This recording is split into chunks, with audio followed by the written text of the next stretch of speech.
एक पक्षी था जो रेगिस्तान में रहता था, बहुत बीमार, कोई पंख नहीं, खाने पीने के लिए कुछ नहीं, रहने के लिए कोई आश्रय नहीं था।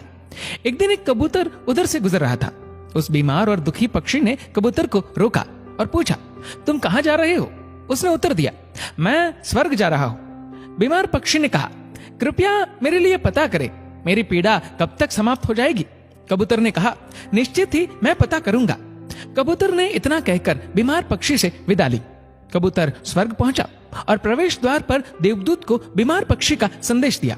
देवदूत ने कहा, पक्षी के जीवन में अगले 7 वर्ष तक इसी तरह कष्ट लिखा हुआ है, उसे ऐसे ही 7 वर्ष तक कष्ट भोगना पड़ेगा, तब तक उसके जीवन में कोई खुशी नहीं है। कबूतर ने कहा, जब बीमार पक्षी ये सुनेगा तो वह निराश हो जाएगा, क्या आप इसके लिए कोई उपाय बता सकते हैं? देवदूत ने उत्तर दिया, उससे कहो कि इस वाक्य को हमेशा बोलता रहे, इन सब के लिए भगवान तेरा शुक्र है।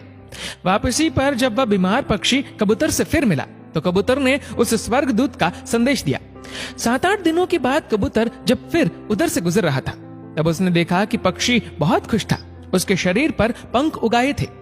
उस रेगिस्तानी इलाके में एक छोटा सा पौधा लगा हुआ था, वहां पानी का एक छोटा सा तालाब भी बना हुआ था। चिड़िया खुश होकर चहचहा रही थी। कबूतर चकित था।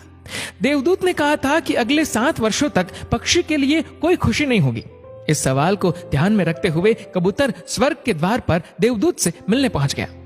कबूतर ने देवदूत से अपने मन में उठते हुए सवालों का समाधान पूछा तो देवदूत ने उत्तर दिया, हाँ, ये सच है कि पक्षी की जिंदगी में 7 साल तक कोई खुशी नहीं लिखी थी, लेकिन क्योंकि पक्षी हर स्थिति में इन सब के लिए भगवान तेरा शुक्र है बोल रहा था और भगवान का शुक्र कर रहा था, इस कारण उसका जीवन बदल गया।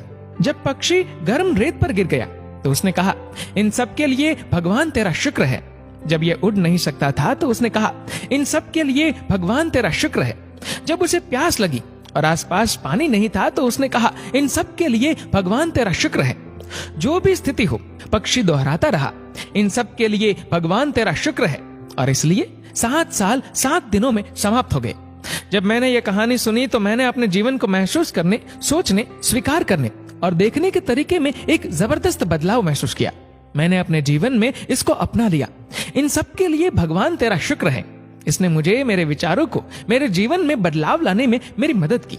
उदाहरण के लिए, अगर मेरा सिर दर्द करता है तो मुझे लगता है कि मेरा बाकी शरीर पूरी तरह से ठीक और स्वस्थ है, और मैं कहता हूँ, इन सब के लिए भगवान तेरा शुक्र है। और मुझे लगता है कि सिर दर्द मुझे बिल्कुल परेशान नहीं करता। इस भगवान के शुक्राने का मेरे जीवन पर वास्तव में गहरा प्रभाव पड़ा। मुझे लगने लगा कि मैं कितना धन्य हूँ, मैं कितना खुश हूँ, जीवन कितना अच्छा है। इस संदेश को साझा करने का उद्देश्य हम सभी को इस बारे में अवगत कराना है कि कितना शक्तिशाली है ये, हमारे जीवन को नया रूप दे सकता है। इसलिए आभारी रहे हर चीज के लिए, उस परम पिता परमात्मा के, और अपने दृष्टिकोण में बदलाव देखे। दोस्तों, इस वीडियो को लेकर आपकी क्या राय है, नीचे कमेंट करके जरूर बताएगा।